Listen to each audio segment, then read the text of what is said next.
Parents and students of Hopkinsville High School are outraged after photos like these on social media are circulating, showing ceilings leaking and damaged walls. The paint may be gone today, but last night the monument looked like this. It had pink spray paint on it and it said the words coward, murderer, and Fort Pillow. Safe Clinic is the first clinic that's dedicated to sexual assault forensic exams in Middle Tennessee, and it's open 24/7. Come on through. The first step is getting through the gate.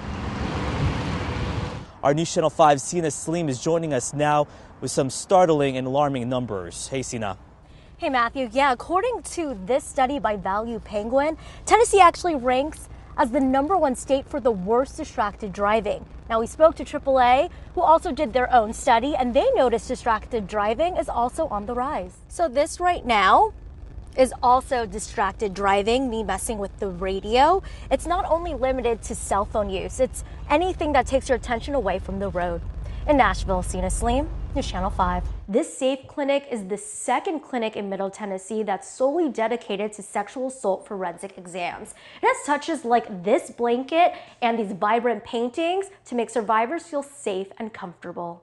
Floodwaters destroyed the rinks here at Veterans Park, but luckily the community was able to come together to salvage one of the rinks so that they could go ahead with their spring season. Teachers in Tennessee are not allowed to go on strike, so instead they're doing this demonstration and they're holding signs such as Fund Our Future and Honk for Fair Pay.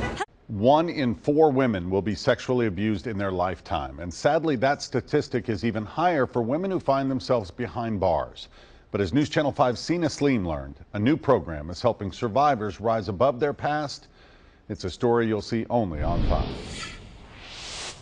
Domestic and sexual abuse haunts the women behind these walls at the Metro Davidson County Detention Facility. Sometimes I still have nightmares from being abused. Katie Gardner saw it in her childhood. I think it's a cycle. I grew up with it, so it was normal to me. Others have seen abuse from past romantic relationships. He's a master manipulator. And some say it's the reason they're behind bars. Came back inside the room from smoking a cigarette and she pushed me and I retaliated and we just began to physically fight.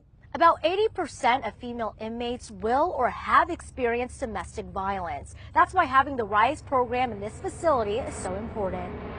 The RISE program is a 6-week course that educates female inmates about sexual and domestic abuse.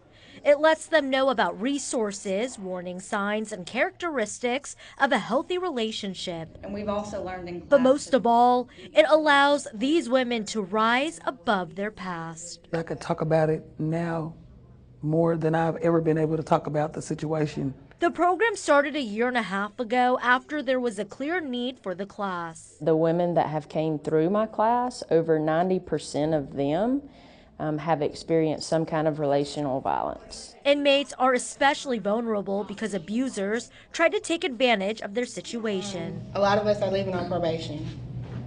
And who wants to get the police involved when you're already on probation? But these inmates say the class has empowered them. Don't be afraid to speak up. It's hard. It was the hardest thing I've ever done, but I'm glad that I did it. And just like a phoenix, they now have the courage to rise from the ashes. Seena, News Channel 5.